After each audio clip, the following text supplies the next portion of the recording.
Mo kí gbogbo ẹ̀yin tí ẹ̀ ń wò wá nílé níbi gbogbo tẹ́ ẹ ti ń wò wá. Ìkànnì Jugba Master Channels náà la wà yìí. Ibi tá a ti ń dá bí ẹdun, tá a ti ń rọ̀ bí òwe.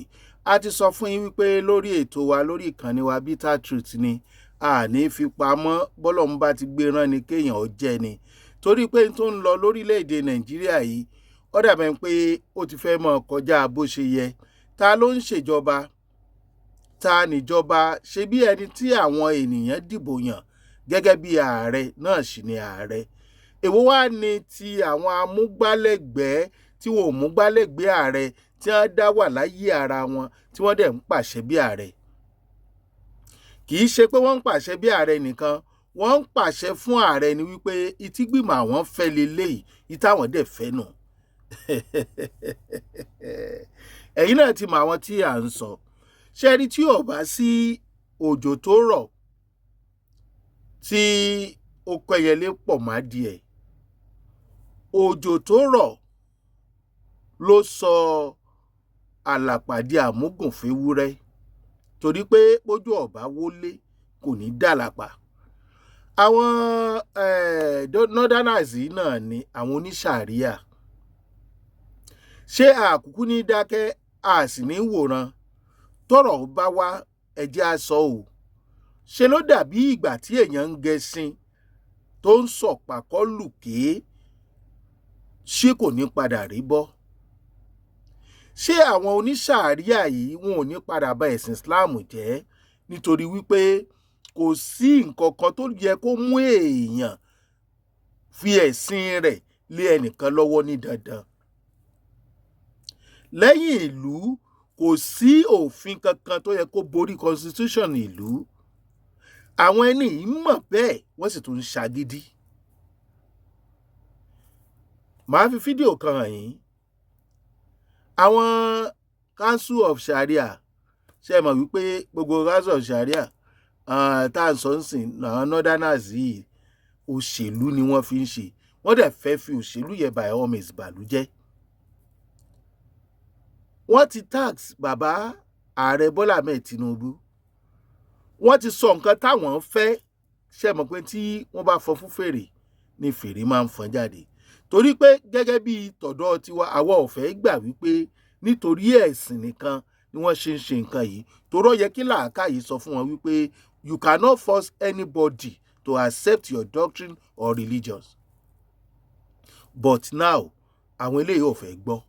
Ó ti wá ń fi hàn wá wípé ṣé rí gbogbo ẹni tó bá sọ pé wọ́n Nàìjíríà lásìkò yìí, kí lẹ fẹ́ fi convince wa pé wọ́n Nàìjíríà ni wá nígbà táwọn kan wà níbi kan tẹ́ni tá a fẹ́ jẹ la gbọ́dọ̀ jẹ, tẹ́ni tá a fẹ́ mu la gbọ́dọ̀ mu. Ìfẹ́ wo ló wá wà níbi ká má ní respect fún feelings ẹnìkejì? Báwo la ṣe jẹ́ wọ́n Nàìjíríà? A kàn wà lábẹ́ wọ́n Nàìjíríà ṣùgbọ́n unity yẹn ò sí, love yẹn ò sí. Ṣé bí love bá wà ní àwọn Fúlàní wọ́n lọ máa pa àwọn èèyàn ní Kwara nítorí pé wọ́n gba ẹ̀sìn. Ẹ̀sìn wo gan là ń sọ pa ẹ̀? Ẹ̀sìn wo lọ́lọ́run ń sìn tí ò bá jẹ́ pé èèyàn wà láyé kò ní làákàyè? Irú àwọn tá a jọ pera wa lẹ́yọ kan nìyẹn o, àwọn tí ò ní làákàyè. Àwọn tí wọ́n mú màálù tí wọ́n sọ di citizen, tí ẹ̀mí màálù tó ga lọ́kàn wọn ju ẹ̀mí ènìyàn lọ, tí wọ́n ń fi èèyàn mẹ́rin rọ́pò màálù tó bá kú. Níbo la ti jọra wa? Àwọn tí wọ́n ń bá màálù ṣeré ìfẹ́, àwọn tí wọ́n ń fìtọ́ màálù wẹ̀, báwo lẹ ṣe nìkan ronú? Now wọ́n ní amalgamation ti tán. Wọ́n láwọn ò fẹ́ ká pín, wọn ò fẹ́ restructuring, wọn ò dẹ̀ yé sinmi àti máa pa àwọn èèyàn káàkiri. Now àwọn Council of Sharia jáde, wọ́n fún bàbá Tinubu láwọn òfin kan táwọn fẹ́. Ẹjọ́ ta làwọn Council of Sharia yìí gangan? Ta ló ń pàṣẹ orílẹ̀-èdè gangan? Ẹ jẹ́ á jọ wo fídíò yẹn, tá a bá wò tán mò ń padà bọ̀. Number 5, the council demands the immediate removal and prosecution of the INEC chairman and declares that no election conducted under a cloud of compromised integrity can be recognized as credible. Ṣẹ́yìn náà gbọ́, ẹ wo bọ́n ṣe ronú o. wọ́n sọ wípé wọ́n fẹ́ immediate removal and prosecution of INEC chairman pé kò sí election tó lè ṣe táwọn lè gbà wọlé. Ta làwọn? Then Àtàírù Jẹ̀gá mo rò pé Fúlàní ni, Mùsùlùmí ni. Lẹ́yìn ẹ̀ Fúlàní kan náà tún jẹ́ INEC chairman lẹ́yìn ìgbà Àtàírù lo ọdún 4. Kò sẹ́ni tó complain o, Sharia council ò jáde o nígbà tí Fúlàní wà ń bẹ̀ o. Tí Fúlàní bá wà ń pò kan tó ń bayé jẹ́ ó mọ̀ ń pa àpò yẹn kò mọ̀ ń pẹ̀, wọn ò ní jáde, Sharia ò ní mú wọn o, wọn ò ní sọ wípé wọ́n ṣe tí ò dáa o. Ṣùgbọ́n ẹ jẹ́ kán fẹ́ lòmíì síbẹ̀ tó bá wá lọ jẹ́ Kìrìsìtẹ́nì tàbí ẹ̀yà míì, wàhálà dé. Kí láǹfààní tí orílẹ̀-èdè Nàìjíríà ń jẹ lára àwọn Fúlàní, lára Northerners yìí? Gbogbo ọmọ Nàìjíríà ló ń jàǹfààní Niger Delta níbi tí ọ́ìlì wà, àbí àwọn Fúlàní yìí náà wọ́n ní ìpè tí wọ́n ń bẹ̀ o. Níbi tí wọ́n ti ń pọn ọtí, wọ́n ń gbà ní owó tax ọtí o, ṣùgbọ́n wọ́n láwọn ò kí mu ọtí o. Góòdì tó wà lọ́dọ̀ wọn, wọ́n kàn fẹ́ dábí wọ́n ti máa fọ́ọ́lẹ̀ lẹ́kọ̀ọ́, wọ́n bẹ̀rẹ̀ sí ní pariwo. Now wọ́n pariwo ń gbà Àtàírù Jẹ̀gá àti ọ̀gbẹ́ni kan tó tẹ̀lé tó jẹ́ Fúlàní tó wà ní INEC chairman. Ṣùgbọ́n Northerners ni Òjó Àmúpìtàn, bọ́yọ́ ọmọ Benue àbí nǹkan, kò á jẹ́ Northerners tó lójú wọn nítorí kì í ṣe Mùsùlùmí. Torí pé kò ń ṣẹlẹ́sìn Islam, àwa wí tán ẹni nǹkan kan náà ni wá. Tá a bá jẹ́ nǹkan kan náà, torí pé à ń tanra wa jẹ níbi tá a bá dé yìí. Tí ì bá ṣe ẹ̀tàn, tá a bá jẹ́ nǹkan kan náà, number 1, èdè wa ó papọ̀, ìrònú wa ó papọ̀, àṣà wa máa papọ̀. Ṣùgbọ́n ẹni tó bá ń sòdodo ọ̀rọ̀ fáwọn tó ń ṣèjọba lọ́wọ́ lọ̀tá wọn, wọ́n fẹ́ gbé. Wọ́n ti kàkọ́ ẹni tó fẹ́ dìtẹ̀ gbàjọba, ṣùgbọ́n lọ́wọ́ yìí ojú everybody ti ń bó. Ṣé ẹ mọ̀ wípé wọ́n ti ń gbé lábẹ́ Sharia náà tí wọ́n ti dá gbogbo wèrè yìí kalẹ̀? Wọ́n ti ń jí Fúlàní ẹgbẹ́ ara wọn gbé, wọ́n ti ń gbé chief imam ní Kaduna, ẹgbọ́n tó ṣẹlẹ̀ ní Kaduna. Gbogbo nǹkan yìí ń ṣẹlẹ̀, ẹ̀dẹ̀ ń sọ̀rọ̀ Sharia, ẹ̀ ń sọ̀rọ̀ jihad. Now ká gbà pé jihad ìjà ẹ̀sìn lẹ̀ ń jà báyìí. Bàbá wa Ààrẹ Bọ́lá Ahmed Tinubu Excellency, kí lẹ rò pé ó yẹ kó jẹ́ solution? Gbólóhùn nǹkan tí máa ń sábà sọ ni pé Ọlọ́run ló ní 2027, ṣùgbọ́n kéèyàn ṣe the needful, nǹkan tó tọ́ àti nǹkan tó bá yẹ. Àsìkò tí jó bá yẹ èèyàn tí wọ́n pàtẹ́wọ́ fún yàn ló yẹ kó kúrò lójú ijó, kó ṣe normal. Kò dìgbà tí wọ́n máa ń sọ pé ijó eléyìí náà ti tó, aláṣejù níyìn ni. Àwa gbà pé kò sí ààrẹ náà, kò sí irú ẹ̀yà tí ó bá lè jẹ́ tó lè gbéná wojú àwọn aráabí. Ẹ gbìyànjú, ẹ dẹ̀ try. Politically ẹ ti ń gbàgbára lọ́wọ́ wọn, ẹ ràn wọn, ẹ rángun wọn ń ṣẹ́. Gbogbo àrà tán bá fẹ́ dá kán dá, yes. But tẹ́ ẹ bá sọ bẹ́ẹ̀, tó bá rí bẹ́ẹ̀, ayé ń kí yín, wọ́n ń kí yín.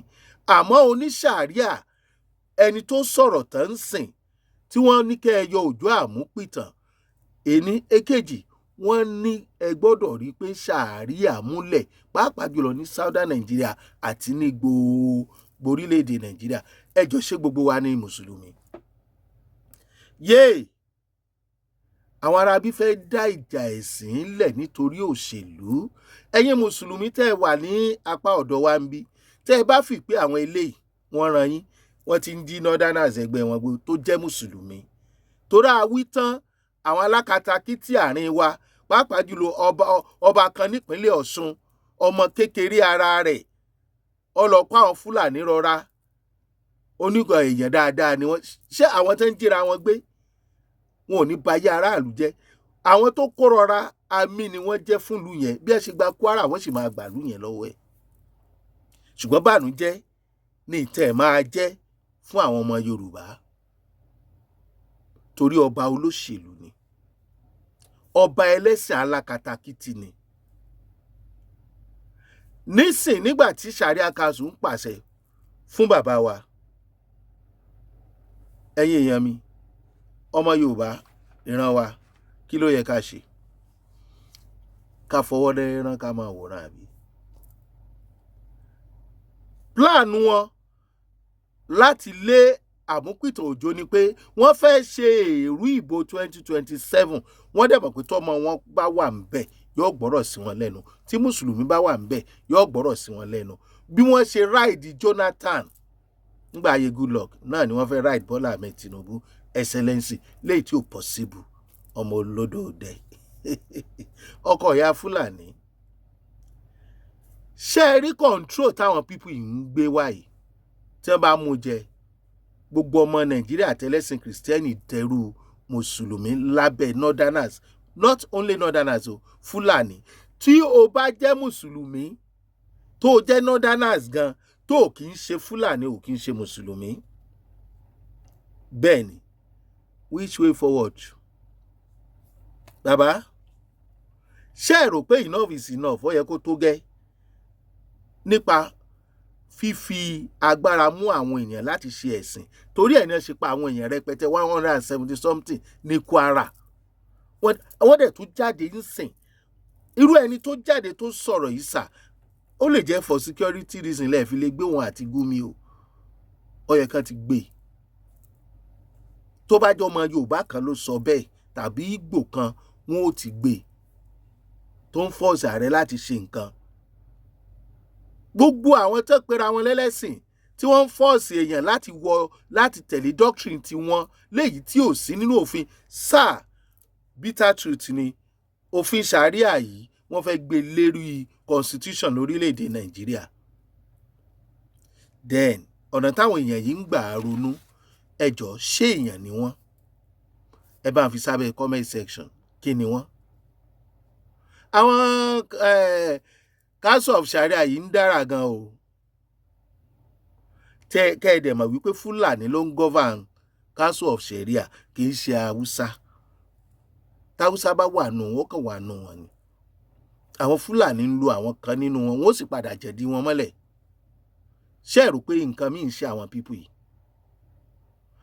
Ẹ fẹ́ ẹ kọ̀, bàbá wa ààrẹ orílẹ̀-èdè Nàìjíríà, àwọn pípù yìí wọ́n ti dìde ogun sí yín àtijọba yín àti sí ọmọ orílẹ̀-èdè Nàìjíríà láti jáde sọ pé ẹni tẹ́ ẹ fi ṣe INEC chairman kẹ́ ẹ yọ nítorí pé ó jẹ́ kìrìsìtẹ́nì, pé tẹ́ ẹ bá yọ àwọn ò ní gba ìbò tẹ́ ẹ bá dì. Ẹ kọ́kọ́ mọ̀ pé wọ́n fẹ́ yín bẹ̀ ní 2027. Wọ́n sásábẹ́ Sharia ni, wọ́n fẹ́ fi Sharia da òṣèlú rú ni. Olúwa o. Till now, ẹ̀yin ilé ìgbìmọ̀ aṣòfin ẹ rí nǹkan kan tẹ́ ẹ lè ṣe lórí arákùnrin tó sọ̀rọ̀ yẹn. Àbáwọn ní ọ̀pọ̀ jù nílé ìgbìmọ̀ aṣòfin? Question. Àbáwọn ló ní Nàìjíríà? Another question. Àbí ẹ̀ tí ìgbàṣẹ láti debate ẹ̀? Another question. Ọlọ́run rí yín. Torí gbogbo nǹkan tẹ́ ń discuss kì í ṣe nǹkan tó bára ìlú. Ẹ̀ ń sọ̀rọ̀ election 2027 wọ́n ń pa àwọn èèyàn káàkiri. Ẹ kọ́lé fáwọn aráàlú, ẹ̀ ń wólé ni. Ilé olówó pọ́kú ò sí mọ́. Àwọn ilé tẹ́ ẹ̀dẹ̀ ń wó pé ìjọba o wọ́n ní àti gómìnà wọ́n nílò ilẹ̀ ń bì kan, àwọn là ń nílẹ̀ o. Àwọn ènìyàn agbógun tẹ́ ti ṣiṣẹ́ fún lọ́jọ́ ayé wọn. Ẹ̀dẹ̀ rí olóṣèlú ni. Ṣèlú lẹ́ ń ṣe. Ogun tẹ́ ti ṣiṣẹ́ fún lọ́jọ́ ayé wọn, wọ́n fi ilẹ̀. Àwọn ọmọ onílẹ̀ náà ó tún ṣe tiwọn fún wọn. Wọ́n padà sóko. Abúlé tẹ́ ń padà sí ibẹ̀ náà ni ẹ ti ń pàdé kú òjijì. Omi ò dẹ̀ máa jáde lójú yín. Ẹ̀dẹ̀ ń sọ̀rọ̀ election 2027. Am I dreaming? Ẹ jí mi lójú oorun. Mi ò mọ̀ bóyá àwọn tó ń ṣèjọba yìí ṣé fẹ́ gbàjọba ni àbí wọ́n ti gbàjọba àwọn Sharia Council. Ṣé ẹ mọ̀ pé ó ti ń ṣò báyìí, wọn ò fi pamọ́ fún wa mọ́. Ó ti ń hàn èrò ọkàn wọn. Ṣé ó yẹ ká dákẹ́? Ṣó yẹ ká dákẹ́? Torí tí àwọn northerners Fúlàní tẹ́ ń sọ fún wa lọ́wọ́lọ́wọ́ tá a wà yìí ni wípé àwọn làwọn ní Nàìjíríà. Morogo, wọ́n ti ṣó ara wọn tán.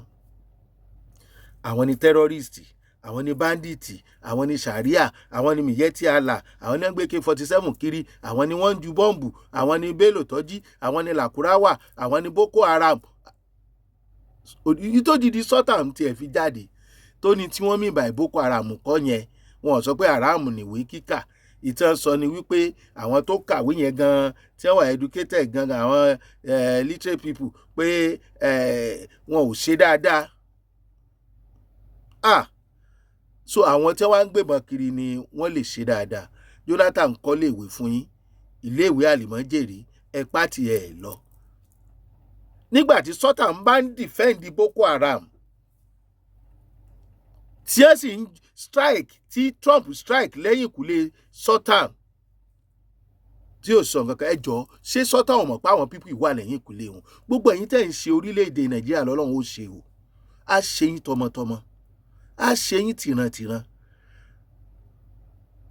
Wọ́n wá ń pariwo àwọn sponsors. Ṣé mẹ̀kúnnù ló fẹ́ sponsor terrorist àbí bandit? Wọ́n ó jí ẹlòmíì tí ò ní 2,000 lọ́wọ́ gbé, wọ́n á béèrè 4 million 10 million lọ́wọ́ àwọn ẹbí ẹ̀, bí wọn ò bá rí gbére nù àfẹ́rí orí báyọ̀. Gumi dẹ̀ ń bá wọn negotiate, Gumi dẹ̀ ń rìn òyàn fàǹdà. Election 2027 ẹ kú àlejò wèrè. Ẹjá béèrè, ẹjá wà sincere pẹ̀lú ra wa pé ṣẹ́yọkàn ni wa, are we one? Can we be?